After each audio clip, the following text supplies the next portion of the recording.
In my own judgment and from my limited experience,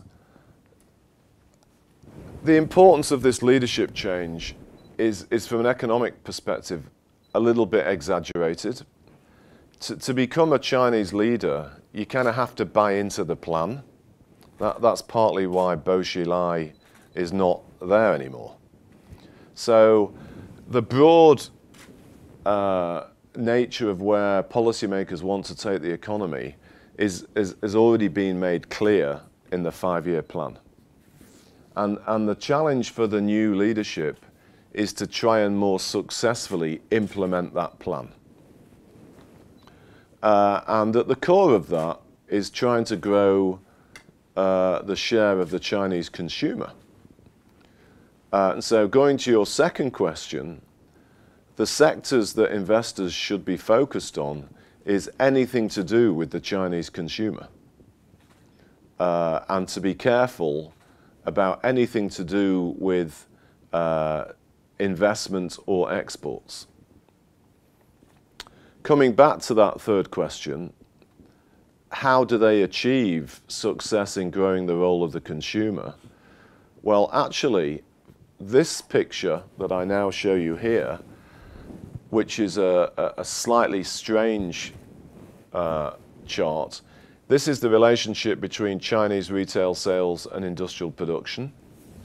And the line going up as it is doing in an erratic way shows you that the new incoming leadership is actually coming in already at a time where there is evidence that China is adjusting. Because even though the Chinese economy has slowed, especially in the past 2 months, there is more and more signs that consumption is rising. So some of what the new leadership needs to do is to make sure that this continues. And amongst the many things that relates to is continuing to support quite strong wage growth, particularly for the less well-paid.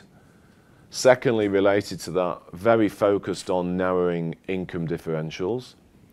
Thirdly, to allow so-called migrant workers to not actually be migrant workers anymore, so that in another few years, the whole phrase migrant worker ceases to exist, and to make Chinese people feel more confident about their individual futures.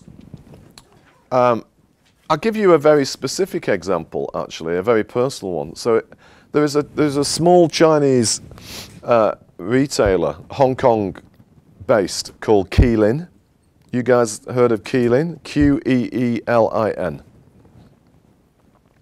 I only know about it because I actually declare it's a jewelry company, and I actually own a stake in Keelin. So I know plenty about what's going on in Keelin. And 3 months ago, the CEO came to see me, and he said they're changing their strategy to go luxury light.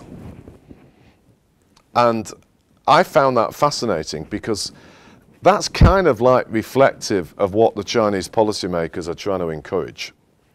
So, as you say, the consumption sector is very broad, but what Keelin are trying to do is to start aiming more of their sales at the middle income group and not so much at the top end wealthy.